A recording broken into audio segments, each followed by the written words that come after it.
இந்திய கூட்டணியில் வெடித்த மிகப்பெரும் சர்ச்சை. திமுகவின் நிலைமை மிகப்பெரும் கேள்விக்குறிக்கு தள்ளப்பட்டிருக்கு. திமுக இந்திய கூட்டணியில் தொடருமா என்பதே மிகப்பெரும் சர்ச்சையாகவே இருந்துட்டு வந்துட்டு இருக்கு.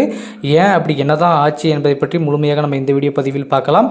கிட்டத்தட்ட ஒரு 4 மாநிலங்களில் தேர்தல் நடைபெற்றது. அந்த தேர்தல் நடைபெற்றதில் காங்கிரஸுடைய நிலைமை மிகப்பெரிய கேள்விக்குறியாக தள்ளப்பட்டிருக்கு.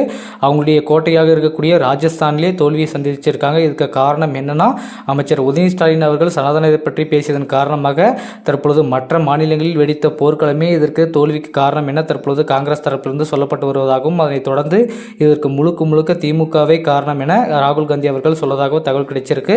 கண்டிப்பாக இந்த இந்திய கூட்டணியில் திமுக தொடர்வது மிகப்பெரும் கேள்விக்குறியாகவே இருக்கு அப்படின்ற மாதிரி தான் சொல்றாங்க. ஏன்னா மற்ற தரப்பிலிருந்து பார்த்தீங்கன்னா, காங்கிரஸ் இந்த அளவுக்கு தோல்வியை சந்திப்பதற்கு காரணம் என்ன என்பதே மக்களுடைய கேள்வியாக இருந்தது மட்டும் இல்லாமல் காங்கிரஸுடைய கேள்வியாகவே இருந்துட்டு வந்துட்டு இருந்தது.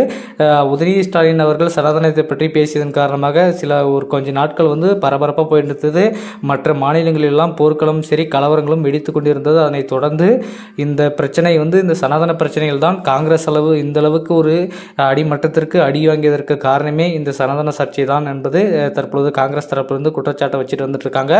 அதனால முதல் ஸ்டாலின் அவர்கள் இந்திய கூட்டணியில் கலந்து கொண்டு சென்றாலுமே யாருமே மதிக்க மாட்டேறாங்க. ஏன்னா இந்த தோல்வி என்பது மிகப்பெரிய அளவு காங்கிரஸிற்கு பாதிப்பை ஏற்படுத்தியிருக்கு அப்படின்ற மாதிரி தான் சொல்றாங்க. ஸோ அதனால தான் இந்த சனாதன வழக்கு கூட இப்போ உச்சநீதிமன்றத்தில் வழக்கு போயிட்டே இருக்கு. ஆனால் இது வரைக்குமே அதுக்கு தீர்வு கிடைச்சதில்லை.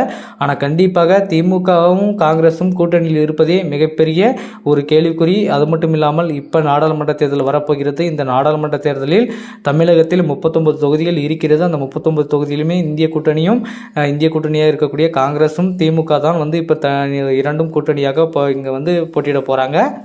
எப்படி இந்திய கூட்டணியில் திமுக தொடரும் என்பதே சர்ச்சையாகவே தான் இருந்துட்டு இருக்கு. ஏன்னா திமுக இந்த அளவுக்கு ஏற்படுத்த பாதிப்பு இந்த சனாதன பிரச்சனை காங்கிரஸிற்கு இந்த மிகப்பெரிய அடி. இன்னும் இப்போ வருகின்ற நாடாளுமன்ற தேர்தலில் இன்னும் மிகப்பெரிய அடிகள் சந்திப்பதற்கு வாய்ப்பு உள்ளதா?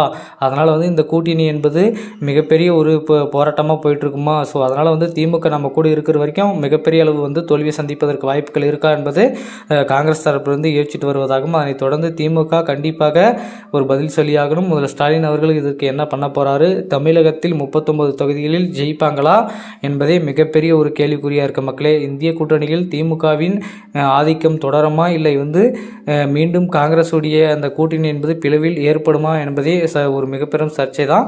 ஏன்னா இப்போ இந்த நாடாளுமன்ற தேர்தலில் காங்கிரஸ் எந்த அளவுக்கு மற்ற மாநிலங்களில் ஈடுபாடோட போறாங்கன்னு தெரியல. தமிழகத்தில் திமுகவின் நிலைமை ரொம்பவே கேள்விக்குறியா தான் இருக்கு. அதனால காங்கிரஸுக்கும் மற்ற மாநிலங்களில் மிகப்பெரிய கேள்விக்குறியா தான் இருக்கு. இந்த சனாதன சர்ச்சைகளே காங்கிரஸை முழுவதுமாக எதிர்க்க ஆரம்பிச்சிட்டாங்க. கர்நாடகாலாம் சொல்லவே தேவையில்ல, ரொம்பவே எதிர்க்க ஆரம்பிச்சிட்டாங்க. ஸோ மக்களே, தற்போது இந்திய கூட்டணியில் திமுகவின் ஆதிக்கம் தொடருமா இல்லை என்பதை பற்றி உங்களுடைய கருத்துக்கள் என்ன? இந்திய கூட்டணியிலிருந்து திமுக வெளியேற்றப்படும் என்பதை பற்றி உங்களுடைய கருத்துக்களை மறக்காம கமெண்ட்ல சொல்லுங்க.